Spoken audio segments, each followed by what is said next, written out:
नमस्कार। मेरा जन्म हरियाणा और दिल्ली की सीमा पर स्थित नरेला नामक एक कस्बे में मुसद्दीलाल हायर सेकेंडरी स्कूल के प्रांगण में हुआ। ये बात अजीब लग सकती है क्योंकि मेरे दादाजी उस विद्यालय में, उस प्राचीन विद्यालय में लंबे समय तक शिक्षक रहे और वहीं के परिसर में हम लोग रहते थे। वहीं मेरा जन्म हुआ और मेरी प्रारंभिक शिक्षा उसी विद्यालय में मैंने पाई। 11वीं तक की कक्षा उसी विद्यालय में। मेरे दादाजी 8वीं तक मेरे शिक्षक भी रहे। उसके बाद फरीदाबाद के पंडित जवाहरलाल नेहरू राजकीय महाविद्यालय से मैंने बीएससी की परीक्षा उत्तीर्ण की और उसके बाद मैं कुरुक्षेत्र आ गया। मेरी आरंभ से ही हिंदी के प्रति रुचि मेरे दादाजी के कारण रही। उन्होंने मुझ में हिंदी और संस्कृत के पुष्ट संस्कार डाले थे, लेकिन मेरे पिताजी जो स्वयं अध्यापक थे वो विज्ञान के अध्यापक रहे, तो मैंने कुरुक्षेत्र आकर फिजिक्स को अपने आगे स्नातकोत्तरीय शिक्षा के लिए चुना और मैंने कुरुक्षेत्र विश्वविद्यालय से ही अपनी एमएससी भौतिकी विज्ञान की परीक्षा उत्तीर्ण की।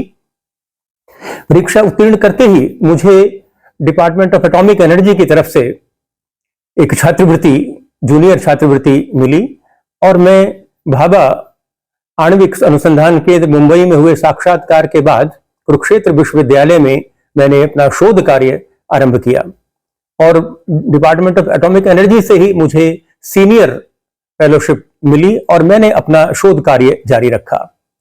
मेरा शोध कार्य भूविज्ञान से संबंधित था। कुमायूं गढ़वाल हिमालय के भूभौतिकीय अध्ययन से संबंधित था। तो एक प्रोजेक्ट जिसमें कुरुक्षेत्र विश्वविद्यालय और रुड़की विश्वविद्यालय संयुक्त रूप से उन्हें एक प्रोजेक्ट मिला था, उसी के तहत मैंने अपनी पीएचडी की उपाधि प्राप्त की। मेरे गाइड एक बहुत ही विश्वविख्यात भूभौतिकविद प्रोफेसर के नागपाल और डॉक्टर नंदलाल जी के सानिध्य में मुझे शोध करने का सुअवसर प्राप्त हुआ।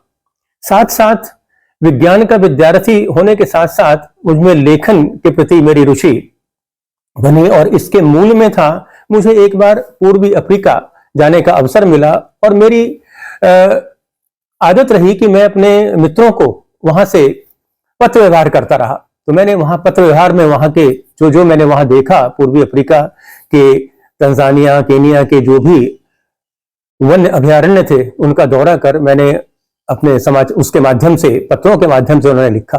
मुझे अपने एक मित्र गोविंद तुलसी, जो इंडियन ऑयल से कुछ अधिकारी के रूप में कार्य कर सेवानिवृत्त हुए, उन्होंने मुझे कहा उस समय कि आप क्यों नहीं ये जो आप पत्र में लिख रहे हो इसको एक लेख के रूप में, यात्रावृत्त के रूप में कहीं भेजते। तो मुझे आरंभ में बड़े संकोच से मैंने तत्कालीन राष्ट्रीय अखबार नवभारत टाइम्स, जो आज भी प्रकाशित होता है दिल्ली से, तो मैंने उसके रविवारी संस्करण के लिए वो यात्रावृत्त भेज दिया। ये बात 1977 की है। मैं 21 वर्षीय उस समय विद्यार्थी था एमएससी का और मेरी खुशी का पारावार नहीं रहा जब यात्रावृत्त रविवारी परिशिष्ट में नवभारत टाइम्स के छपा। वहां से मुझे जो उत्साह मिला, मैं निरंतर उसके बाद मैंने पीछे मुड़कर नहीं देखा। अपने वैज्ञानिकी अध्ययन के साथ साथ, अपने वैज्ञानिक शोध के साथ साथ मैंने लेखन में भी अपनी रुचि बनाए रखी और तब से लेकर लगातार देश के विभिन्न पत्र पत्रिकाओं में, समाचार पत्रों में मेरे यात्रावृत्त और अन्य कुछ विधाओं में, जिसमें लघु कथा, कहानियां मुख्य हैं, और हरियाणा की लोक संस्कृति से जुड़े विभिन्न आलेख और साहित्यिक विधाओं से जुड़े विभिन्न रचनाएं प्रकाशित होती रही हैं। और तब मैं बाद में शिक्षक के रूप में मैंने कार्य किया। हरियाणा के सबसे प्राचीन जो कॉलेज है अंबाला का श्री आत्मानंद जैन कॉलेज, यहाँ मैं 22 वर्ष अध्यापक के रूप में मैंने दायित्व निभाया और सौभाग्य से मुझे इसी महाविद्यालय में 7 वर्ष प्राचार्य का दायित्व निभाने का भी सुअवसर मिला। तो यहां रहते हुए भी मैंने अपने बाकी दायित्वों का वहन करते हुए लेखन के प्रति मेरी रुचि लगातार बनी रही। 2003 तक मैंने कोई पुस्तक लिखने का कहिए कि मेरे अंदर से ऐसी आवाज नहीं आई थी कि मैं कोई पुस्तक भी लिख सकता हूं। तो डॉक्टर लालचंद गुप्त मंगल जी कुरुक्षेत्र विश्वविद्यालय के विभागाध्यक्ष हिंदी के रहे और साथ ही उन्होंने अनेक विद्यार्थियों को शोध के लिए प्रेरित किया। उन्होंने एक विद्यार्थी को मेरे पास भेजा, एमफिल का कार्य कर रहा था, तो मेरे कार्य के ऊपर उन्होंने एमफिल के लिए उस विद्यार्थी को भेजा। तो मैंने उस विद्यार्थी ने आते ही पूछा कि आपके सर कितनी पुस्तकें हैं? मैंने कहा बेटा पुस्तकें तो मेरी कोई भी नहीं है, हाँ लेख सैकड़ों मेरे पास अवश्य हैं जो अलग अलग विधाओं में देश के विभिन्न समाचार पत्र पत्रिकाओं में प्रकाशित हुए हैं। तो वो मेरे सारे में लेख मेरे से ले गया और उसने अपना एमफिल का कार्य संपन्न किया। उसने तो उसका कार्य एमफिल का संपन्न हो गया, लेकिन मुझे वहां से एक प्रेरणा मिली कि आज से 22 वर्ष पहले की बात है, कुछ ना कुछ पुस्तक के रूप में भी इसको आकार देना चाहिए जो मैंने लिखा है। और 2003 से मैंने पुस्तक लेखन के रूप में मैं प्रवृत्त हुआ और तब से मैं 2016 में कॉलेज से सेवानिवृत्त हो गया था, लेकिन अपना लेखन का कार्य मैंने तब से लगातार जारी रखा है। 2003 से लेकर अब 2024 तक 22 पुस्तकें प्रकाशित हुई हैं विभिन्न विधाओं में, जिसमें यात्रा वृत्त, कविता, कहानी, व्यंग निबंध, इतिहास की पुस्तकें और इसके साथ साथ 7-8 पुस्तकों का पत्र पत्रिकाओं का संपादन करने का भी अवसर मुझे प्राप्त हुआ। विशेष रूप से 2018 में हरियाणा साहित्य अकादमी की साहित्यिक पत्रिका हरिगंधा के विज्ञान साहित्य अंक का अतिथि संपादक बनने का भी मुझे सौभाग्य प्राप्त हुआ और ये साहित्य यात्रा प्रभु कृपा से निरंतर जाने। निश्चित रूप से पूछा गया दादा पोता, वास्तव में इससे मधुर रिलेशन कहते हैं ना, वो बीज से मूल अधिक प्यारा होता है। तो वो दादाजी से मेरा शुरू से ही लगाव रहा। पिताजी शिक्षा की विदेश सेवा में कई वर्षों तक भारत सरकार के अनुबंध पर बाहर रहे, तो मैं दादाजी के साथ ही मेरा बचपन बीता है और उन्हीं के संस्कार मुझे अपने दादाजी से मिले। वो हिंदी के और गणित दोनों के ही अध्यापक थे, तो उन्होंने मुझे गणित के साथ साथ हिंदी के जो संस्कार मुझे उनसे प्राप्त हुए, जो शुद्धता के वो हामी थे, वो मुझे उन्होंने बहुत कुछ सिखाया। और मैंने तो हिंदी तो 8वीं कक्षा दिल्ली में, उस समय 8वीं दिल्ली से मैंने हायर सेकेंडरी की, वहां 8वीं तक ही हिंदी हुआ करती थी उन दिनों। हाई तो मैंने 8वीं तक हिंदी पढ़ी, लेकिन मुझे पत्रिकाएं पढ़ने का मुझे बहुत शौक था। मैं अपनी कॉलेज जो उस विद्यालय की जहां से मैंने हायर सेकेंडरी किया, Musaddilal government higher secondary school, वहां की जो लाइब्रेरियन, उनका मैं दीवाना था, पुस्तकालय अध्यक्ष का। मैं उनकी इंतजार करता था कि कब वो आए और मैं उनसे नई नई पत्रिकाएं प्राप्त करूं और उनको पढ़ूं। बात आगे ये पूछी गई है संतुलन बैठाए रखने की। मेरा जो कार्य क्षेत्र रहा, वहां शोध के दौरान मैं शोध कार्य के लिए जो सैंपल कलेक्शन, ये तो सब तो करता ही था, इसके प्रति तो मेरा ये मूल कार्य था। लेकिन साथ साथ मैं वहां के लोगों की, वहां की लोक संस्कृति के बारे में, वहां के जानने के बारे में भी मेरा औत्सुक्य बना रहा। और इसी के वशीभूत मैंने वहां के लोगों की, वहां की दिनचर्या, उनकी संस्कृति, उनके आचार विचार, इसके बारे में जानकर मेरा जो पहला यात्रा वृत्त संग्रह किलिमंजारो से हिमालय तक, जिसमें कुछ पूर्वी अफ्रीका की यात्राओं से संबंधित और कुछ मेरी शोध यात्राओं से संबंधित, जो मैंने वहां के लोगों के विषय में जाना समझा, कुमायूं गढ़वाल के, उसको पुस्तकाकार दिया। लगातार मेरा एक कोशिश रहती थी कि मैं अपनी कक्षा में मेरा लेखन मूलतः हिंदी में रहा है और आज तक मैं हिंदी में ही लिखता हूं।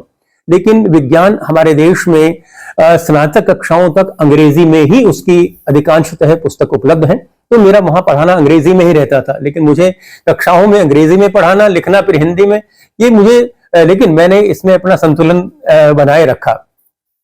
जो मैं पढ़ाता था विज्ञान को भी बच्चों में ये लोकप्रिय हो, इसके लिए मैंने जो विज्ञान पत्रिकाएं हैं, CSIR की पत्रिका विज्ञान प्रगति, उसमें लेख लिख के, हरियाणा की पत्रिका हरियाणा विज्ञान दर्पण, लगातार मैं कई वर्ष तक उसमें लिखता रहा। और इसके साथ साथ जो सामाजिक सरोकारों से जुड़ी, समाज में जो होता है हम सब उसको अनुभूतते हैं, उसको महसूसते हैं। मैंने उन सामाजिक सरोकारों से जुड़ी जो मेरे मन में अनुभूतियां थी, उनको लघु कथाओं और कविताओं के रूप में वो प्रस्फुटित हुई हैं, स्वतः स्फूर्त थी हैं।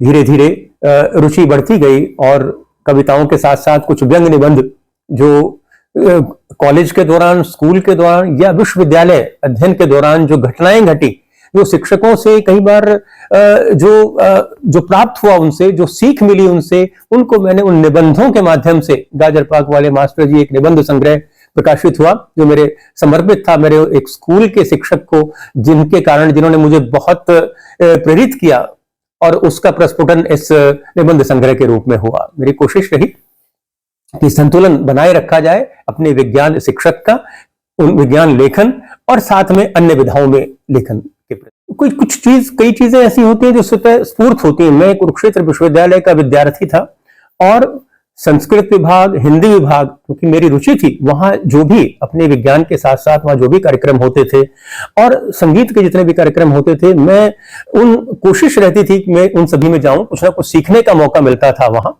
कुछ सुनने का मौका मिलता था, कुछ अच्छा सुनने का मौका मिलता था। इसी मेरी भावना के वशीभूत, इसी मेरी शौक के वशीभूत मेरी परिचय कालांतर में मेरी जीवन संगिनी बनी अनीता जी से हुआ।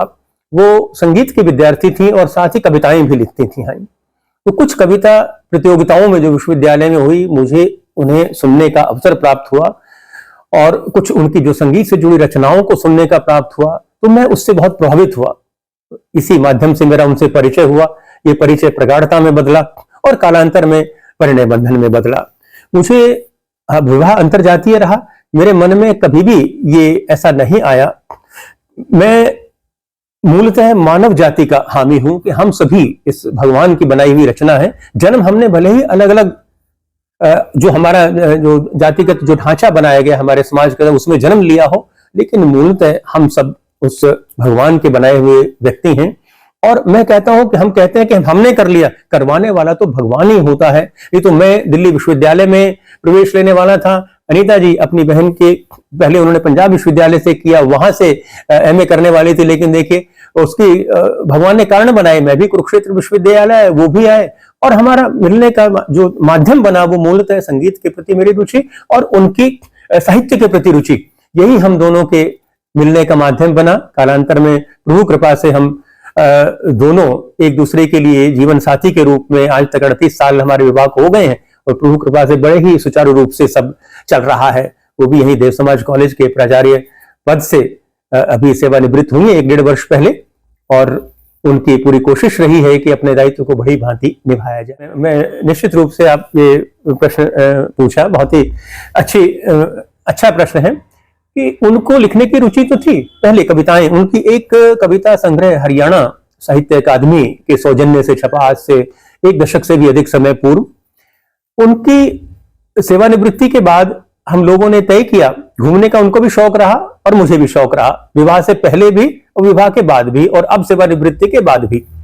प्रभु कृपा से दोनों ठीक है, स्वस्थ हैं। तो हम देश के विभिन्न क्षेत्रों में जहां जहां भी जाते हैं तो हमने तय किया कि हम वहां के बारे में, वहां के लोगों के बारे में, जनजीवन के बारे में कुछ लिखें और शेष लोगों को इसके बारे में अवगत कराएं। तो कुछ यात्रावृत्त उन्होंने लिखे पहले और वो कई राष्ट्रीय पत्र पत्रिकाओं में प्रकाशित हुए। उनको उत्साह मिला। कुछ वर्ष पूर्व उन्होंने यात्रावृत्त लिखना शुरू किया है और उनके हरियाणा की पत्रिका हरिगंधा से लेकर हरियाणा मानव संसाधन विकास मंत्रालय की पत्रिका भाषा सहित कई पत्र पत्रिकाओं में उनको यात्रावृत्त छपे। फिर हमने तय किया, मैं यात्रावृत्त 1970 से ही लगातार लिख रहा हूं, कि क्यों ना कुछ यात्रावृत्त वो लिखें और कुछ मैं लिखूं और एक संयुक्त रूप से एक अभी 2022 में ही एक हमारा दोनों का पहला कहिए यात्रावृत्त संग्रह यात्राओं के इंद्रधनुष शीर्षक से प्रकाशित हुआ और ये हरियाणा में किसी भी पति पत्नी द्वय द्वारा लिखा गया पहला यात्रावृत्त। यात्रावृत्त बहुत लिखे गए हैं, लेकिन दोनों के द्वारा लिखा गया पहला यात्रावृत्त है। और दूसरा यात्रावृत्त के ऊपर हमारा काम चल रहा है 2024 के अंत तक। उस यात्रावृत्त इसका शीर्षक है केरल से कश्मीर तक, वो भी हम दोनों के द्वारा लिखा गया, इस आने की संभावना। शिक्षक के रूप में कहीं ज्यादा आत्मिक संतुष्टि मिली। मेरा विद्यार्थियों से संवाद तो एक प्राचार्य के रूप में भी रहा, बल्कि अधिक विद्यार्थियों से रहा, लेकिन मेरा जो उनसे बिल्कुल निकट का संबंध, जिसे कहिए एक आत्मीयता के साथ जुड़ना, वो एक शिक्षक के रूप में हुआ। मैं प्रतिदिन उनके साथ रूबरू होता था। अपनी कक्षा के 3-4 कक्षाएं जो भी मैं पढ़ाता रहा, उनके साथ ये यात्राओं पर जाना, टूर ट्रिप्स पर जाना, तो कहीं अधिक मैं प्रगाढ़ता से उनके साथ जुड़ा रहा। हालांकि मेरी कोशिश प्राचार्य बनने के बाद भी रही, कुछ क्लास में लेता रहा, लेकिन प्राचार्य बनने के बाद दायित्वों का दायरा थोड़ा बढ़ जाता है। हालांकि अलग अलग विभागों के विद्यार्थियों से मिलने का सौभाग्य प्राप्त हुआ, लेकिन कहीं ना कहीं जो संतुष्टि मुझे एक शिक्षक के रूप में मिली, कोशिश मैंने की कि मैं विद्यार्थियों से प्राचार्य के रूप में रहते हुए संवाद करूं। मेरे ये रहता था दैनिक दिनचर्या में कि मैं जब राउंड लगाता था, मैं देखता था अगर कोई भी कक्षा खाली है और शिक्षक किसी ना किसी कारण से, किसी पारिवारिक कारण से या बीमारी के कारण अगर छुट्टी पर है, तो मैं उस कक्षा में चला जाता था। कक्षा चाहे एमए की हो या बीकॉम की हो या किसी साइंस की हो या किसी और की भी, तो मेरा उनसे व्यक्तिगत संवाद रहता था। मैं उनसे बातें करता था, उनके बारे में जानता था, उनकी समस्याओं के बारे में, कुछ उनसे जो मेरी रुचि रही है शुरू से, मैं उनसे कुछ प्रश्न पूछता था अपने देश के बारे में, अपनी संस्कृति के बारे में, तो मुझे बहुत अच्छा लगता था। हालांकि मैंने दोनों को, अपने दोनों कार्यकालों को 22 वर्ष एक शिक्षक के रूप में और 7 वर्ष एक शिक्षक के रूप में और साथ साथ जो प्राचार्य का दायित्व निभाया उसके रूप में मैंने कार्य किया। लेकिन निश्चित रूप से दोनों में मुझे संतुष्टि मिली, लेकिन कहीं ना कहीं एक शिक्षक के रूप में मैं मानता हूं कि वो मेरे दिल के ज्यादा करीब रहा। मैं अपने विद्यार्थियों के ज्यादा करीब मैंने महसूस किया, अपने विज्ञान के विद्यार्थियों के। तो मुझे बहुत अच्छा लगता है कि जब विद्यार्थी वो अलग अलग क्षेत्रों में आज कार्य कर रहे हैं, जब वो मिलते हैं तो मेरे हर्ष का पारावार नहीं रहता। जब वो कहीं उच्च पदों पर अलग अलग क्षेत्रों में सेवा कर रहे हैं, राष्ट्र की सेवा, प्रदेश की सेवा और अपने कॉलेज का, प्रदेश का नाम रोशन कर रहे हैं, तो निश्चित रूप से वो जो संतुष्टि है एक शिक्षक के रूप में जो उनको पढ़ाया और आज वो फलीभूत हो रहा है अलग अलग क्षेत्रों में, तो इससे ज्यादा संतुष्टि मैं समझता हूं कि और नहीं हो सकती। आत्मा एकदम प्रसन्न हो जाती है अपने विद्यार्थियों को देख। एक शिक्षक के रूप में मेरा हमेशा ये सपना रहा कि इस कॉलेज के विद्यार्थियों को एक उन्मुक्त वातावरण मिले, कार्य करने का एक स्वस्थ वातावरण मिले, दबाव के माध्यम से नहीं, प्रेरित करने के माध्यम से। तो मेरा कोशिश एक शिक्षक के रूप में भी यही कि विद्यार्थियों को प्रेरित किया जाए। एक से कई बार लोग कहते थे कि ये बड़ा शरारती और बदमाश टाइप का विद्यार्थी है, तो मैंने अपने जीवन में एक भी, कितना ही शरारती विद्यार्थी क्यों ना रहा हो, एक शिक्षक के रूप में भी और बाद में प्राचार्य बनने के बाद भी, जैसे मैंने कई सामना किया जिनके बारे में लोग कहते थे कि नहीं, इससे दूरी बनाए रखना या इनको, उनसे कोई घबराहट की बात मैंने कभी महसूस नहीं की, ना एक शिक्षक के रूप में और बाद में प्राचार्य बनने के बाद भी। मैंने उन विद्यार्थियों को जिनके बारे में ऐसा कहा जाता था, मेरी सबसे बड़ी जो मैं अपनी सफलता मानता हूं कि उन विद्यार्थियों को मैं सीधे रास्ते पर ले आया। शरारती से शरारती विद्यार्थी, जो परेशान करने वाले विद्यार्थी, शिक्षकों को मैं उनको बुला के, जो मेरा एक अपना तरीका था, जो एक बड़े ही प्रेम से और बड़े ही एक अच्छे तरीके से, अनुभूति के तरीके से मैं उनको बुलाता और उनको प्रेरित करता था कि कुछ जीवन में आगे बढ़ने के लिए। कि मैं कहा जीवन बहुत छोटा है, विद्यार्थी जीवन, मेरा जो उनसे संवाद रहता था कि आपको याद आएंगे ये समय, ये पल याद आएंगे और तब तुम महसूस करोगे कि काश उन क्षणों को अच्छे से जिया होता, कुछ अच्छा किया होता उस दौरान, तो आज हम उस पश्चाताप न कर रहे होते। तो मुझे इस बात का बड़ा ही खुशी है कि ऐसे कई विद्यार्थी हैं जो प्रेरित हुए और आज वो अपने जीवन में सफलता प्राप्त कर रहे हैं, अच्छे पदों पर विभिन्न क्षेत्रों में काम कर रहे हैं।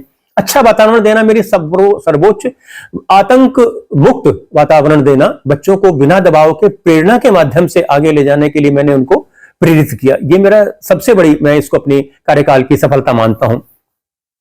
मेरा यह भी मानना रहा कि पढ़ाई के साथ साथ जो सांस्कृतिक गतिविधियां हैं, साहित्यिक गतिविधियां हैं या क्रीडेतर गतिविधियां हैं, उनको बढ़ावा दिया जाए।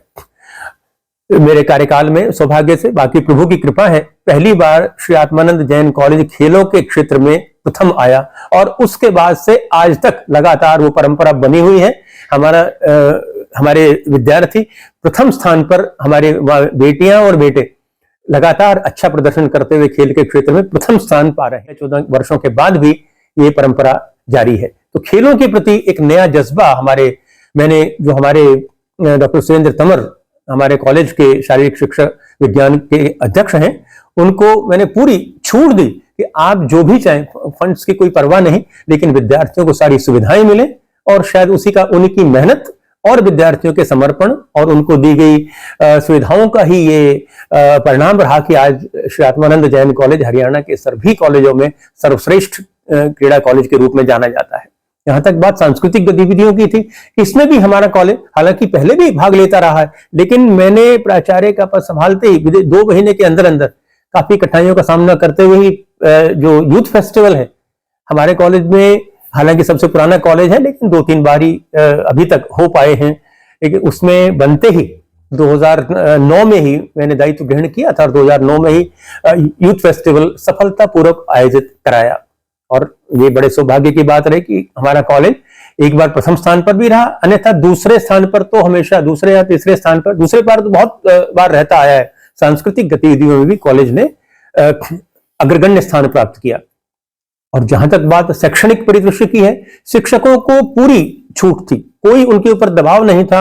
उनको प्रेरित किया कि रिजल्ट अच्छे आए, और निश्चित रूप से जो ये उन्हीं की उसका परिणाम है कि कॉलेज के विद्यार्थी, हमारे एमए के विद्यार्थी भी, एमए इकोनॉमिक्स हो या एमकॉम हो, हमारे विद्यार्थी विश्वविद्यालय की प्रथम पायदानों पर रहे हैं। कई बार विद्यार्थियों ने सर्वोच्च स्थान प्राप्त किया, द्वितीय तृतीय, और मेरिट में तो बहुत से विद्यार्थी आते रहे हैं। इसका सुपरिणाम यह भी हुआ कि कुछ एक विद्यार्थी जो हमारे ही कॉलेज से जिन्होंने शिक्षा प्राप्त की, आज वो विश्वविद्यालय में सर्वोच्च स्थान प्राप्त कर आज हमारे ही विद्यालय में, ऐसे जैन कॉलेज में ही प्राध्यापक के रूप में कार्यरत है। ये उनके समर्पण का निश्चित रूप से परिणाम है, शिक्षकों के समर्पण का भी और विद्यार्थियों के समर्पण का भी।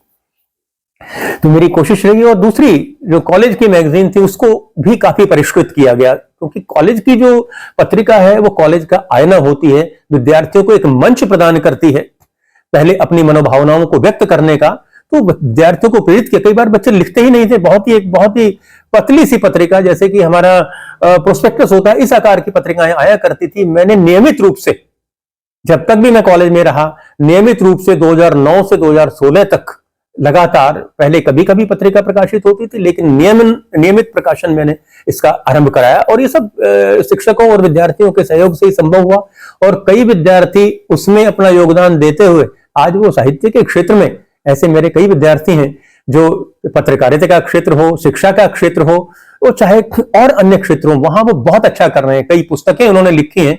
अब अपने विद्यार्थी को जो पुस्तक लिखते हुए देखकर और जितनी जो हर्ष की अनुभूति होती है, मैं उसे शब्दों में व्यक्त नहीं कर सकता।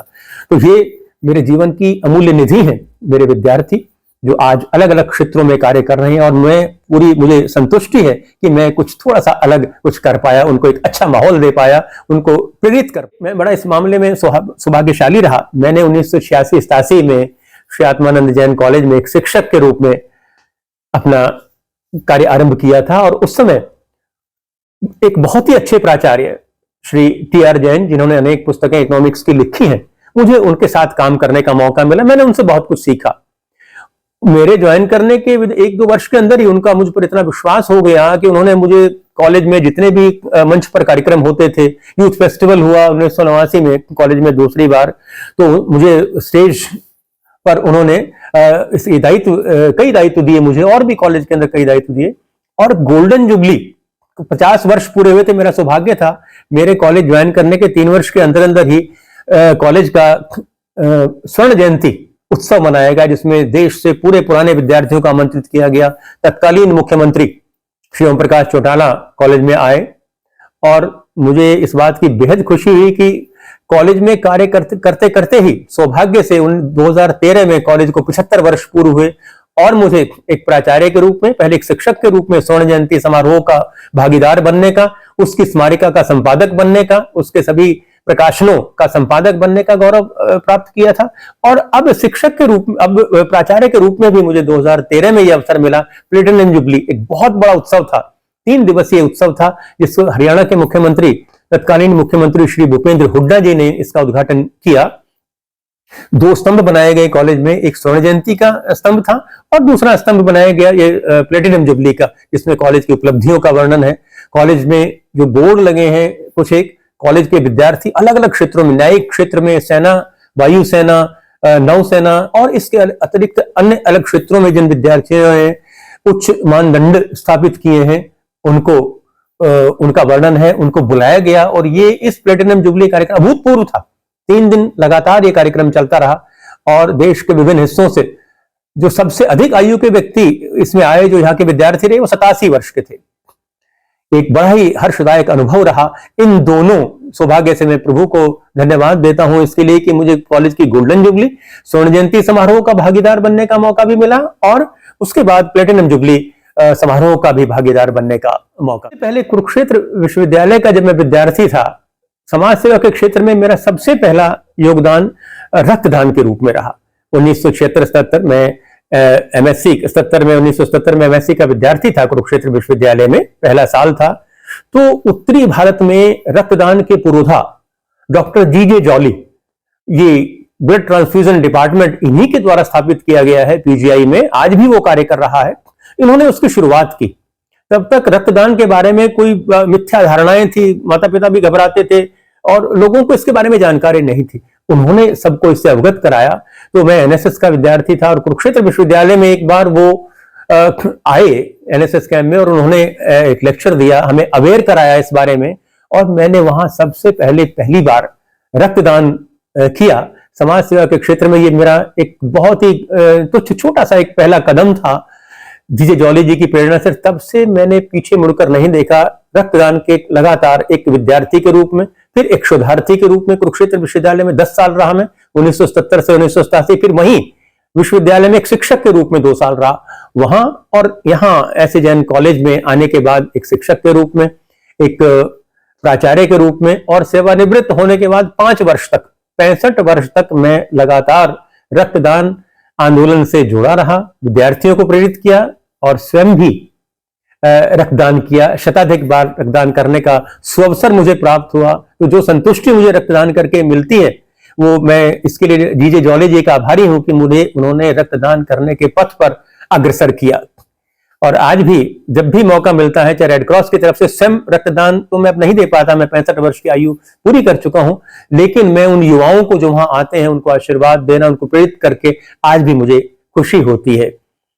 रक्तदान के साथ साथ समाज सेवा के विभिन्न कार्यक्रम, भारत विकास परिषद है, संस्कार भारती, इनके माध्यम से मुझे कुछ और कार्यक्रमों से, विकलांग सहायता योजना है, अंबाला के ग्रामीण क्षेत्रों में सिलाई प्रशिक्षण योजना है, इनके साथ जुड़ने का मुझे अवसर मिला।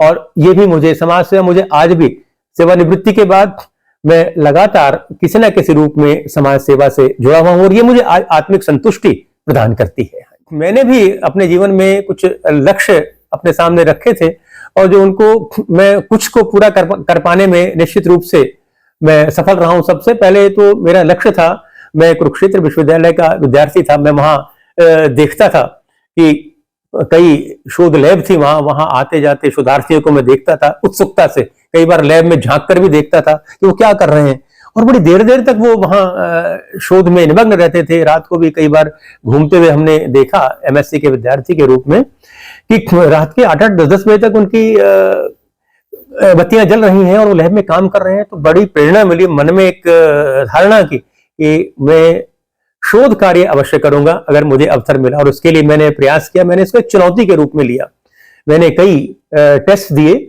और सौभाग्य से मुझे डिपार्टमेंट ऑफ एटॉमिक एनर्जी से शोध छात्रवृत्ति मिली और मैंने इस चुनौती, मुझे इतनी जल्दी से पीएचडी करने में लगभग 5 साल लग गए।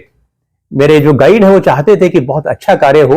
मुझे कुमायूं गढ़वाल, टोन्स वैली, कई घाटियों में रुड़की विश्वविद्यालय के शोध छात्रों के साथ जाने का अवसर मिला और मैंने इसे चुनौती के रूप में मिला। बड़े ऐसे कठिन कई जगह ऐसे ट्रैक्स थे जहां से हमें सैंपल इकट्ठा करने के लिए जाना पड़ा, लेकिन मैंने हार नहीं मानी। पैदल दिन में 20-20 किलोमीटर तक भी कई बार चलने का मौका मिला और चलना पड़ा उस शोध कार्य के दौरान, लेकिन हार न मानते हुए मैंने इस चुनौती को पूरा किया और रुड़की और कुरुक्षेत्र विश्वविद्यालय में संयुक्त रूप से 2 शोध निर्देशकों के अंदर मैंने अपने शोध कार्य पूरा किया।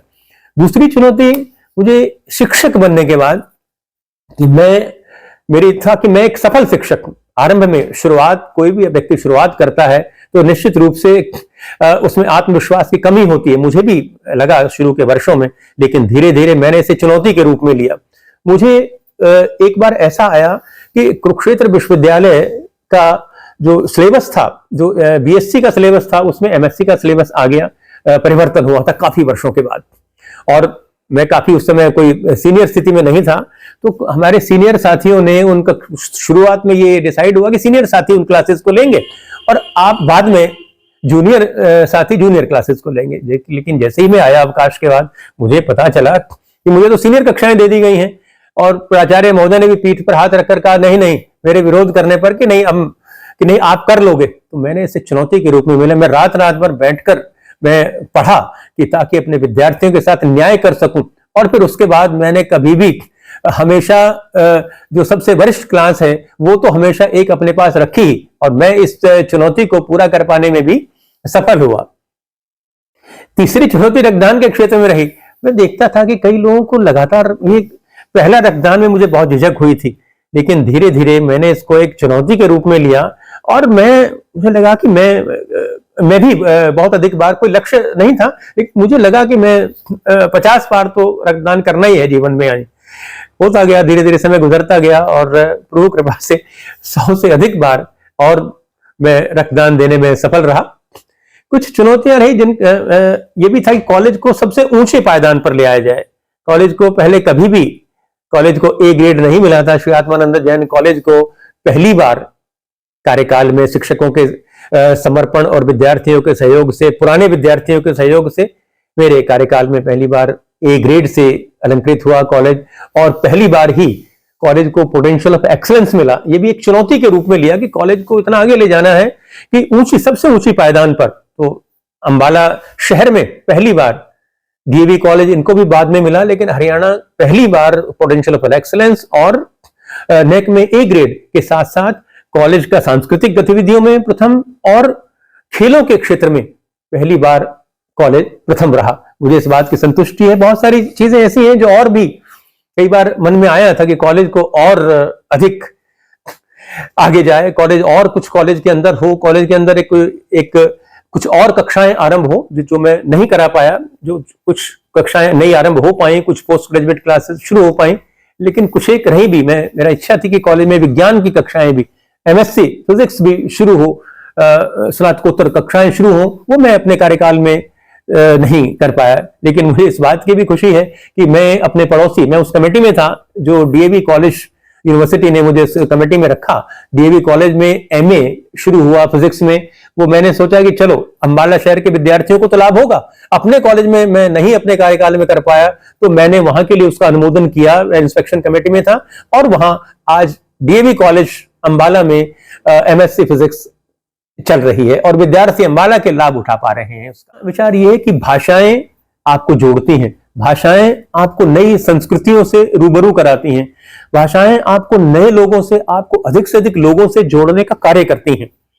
तो हिंदी और अंग्रेजी, हिंदी तो शुरू से हम पढ़ते आए हैं, हिंदी के प्रति रुझान रहा। अंग्रेजी के प्रति क्योंकि मैं पढ़ाता अंग्रेजी में रहा, तो कोशिश रही कि वो भी शुद्धता का, मेरे दादाजी हमेशा हामी रहे कि जो पढ़ो, जो पढ़ाओ, कम से कम वो उसका उच्चारण शुद्ध हो। तो यही मैंने अपने विद्यार्थियों से भी अपेक्षा की। इसके साथ साथ कुरुक्षेत्र विश्वविद्यालय के विद्यार्थी के रूप में मेरा तो अपना मानना यह भी है कि इन भाषाओं के साथ, मां बोली के साथ, अपनी हिंदी अंग्रेजी के साथ, हम एक प्रांतीय भाषा, पहले हुआ करता था हरियाणा में भी दक्षिण भारतीय एक भाषा कोई आप ले सकते थे। अब पता नहीं स्कूलों में है कि नहीं है, लेकिन एक बड़ी अच्छी बात थी।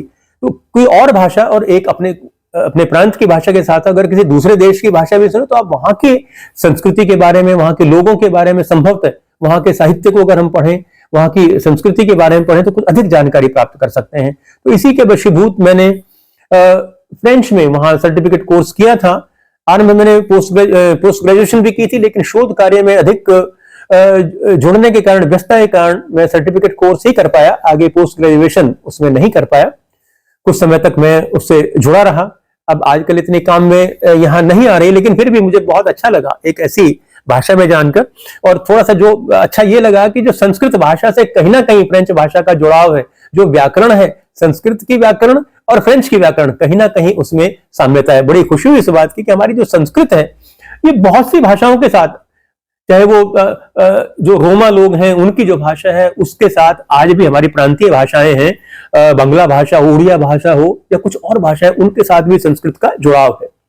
तो हम अपनी संस्कृति के बारे में, भाषाएं आपको नई संस्कृति, आपने पूछा कुछ चुनौतियों के बारे में कि और आप क्या चीजें हैं जो नहीं कर पाए या करने की इच्छा रखते हैं। मुझे इस बात का बड़ा अफसोस होता था कि 1 नवंबर 1966 को हरियाणा गठित हुआ और तब से लेकर आज तक हरियाणा के पुरुष व महिला खिलाड़ियों ने इस देश के 33% से अधिक पदक अंतर्राष्ट्रीय प्रतियोगिताओं में जीते हैं, लेकिन उनके जीवन संघर्ष के बारे में कोई भी पुस्तक अभी तक उपलब्ध नहीं थी। तो मैंने इसे एक चुनौती के रूप में लिया। हरियाणा ग्रंथ अकादमी के माध्यम से 2021 में हरियाणा की महिला खिलाड़ियों ने 1966 से लेकर अब तक जो उपलब्धियां प्राप्त की, उनका विशद वर्णन किया गया है और वो प्रकाशित हुई। फिर मैंने हरियाणा के पुरुष खिलाड़ी 1966 से लेकर अब तक जो उनकी उपलब्धियां, जो उन्होंने, उनका जीवन संघर्ष रहा, वो पुस्तक अभी हाल ही में प्रकाशित हुई है और उसका विमोचन अभी होना है। मेरी हार्दिक इच्छा है कि मैं पूरे भारत के खिलाड़ियों, पुरुष और महिला खिलाड़ियों के 1947 से लेकर अब तक जो उनकी उपलब्धियां रही हैं विभिन्न क्षेत्रों में, उन्होंने देश की प्रतिष्ठा में जो चार चांद लगाए हैं, उनके जीवन संघर्ष के बारे में मैं विस्तार से लिखूं। मैं इसे पूरा कर पाता हूं या नहीं मैं नहीं जानता, लेकिन मेरी एक हार्दिक इच्छा और भी है कि हरियाणा के बेटे और बेटियों ने विभिन्न क्षेत्रों में हरियाणा के गठन के बाद अपनी जिजीविषा से अपने प्रदेश का नाम समुज्ज्वल किया है। तो हरियाणा की बेटियों के ऊपर और हरियाणा के बेटों पर एक पुस्तक लिखने की, अलग अलग 2 पुस्तक लिखने की मेरी आकांक्षा है कि जो उनकी उपलब्धियां अलग अलग क्षेत्रों में, हरियाणा की बेटियों ने स्वतंत्रता संग्राम से लेकर अंतरिक्ष तक कोई भी क्षेत्र ऐसा नहीं है, चाहे वो उद्योग हो, चाहे वो सेना हो, चाहे कोई भी क्षेत्र हो, इसी तरह से बेटों ने कोई भी क्षेत्र ऐसा नहीं है शिक्षा सहित कि जो इसमें बेटे बेटियों ने कार्य न किया हो। तो मेरी प्लानिंग है, अब पता नहीं ये पूरा हो पाता है नहीं हो पाता है, ये चुनौती के रूप में मैंने जरूर लिया, लेकिन मेरी कोशिश रहेगी अगर मुझे अवसर मिलता है, भगवान अगर जीवन देता है तो मैं इन योजनाओं को अपने जीवन काल में पूर्ण कर सकूं। हाँ जी, धन्यवाद बहुत बहुत।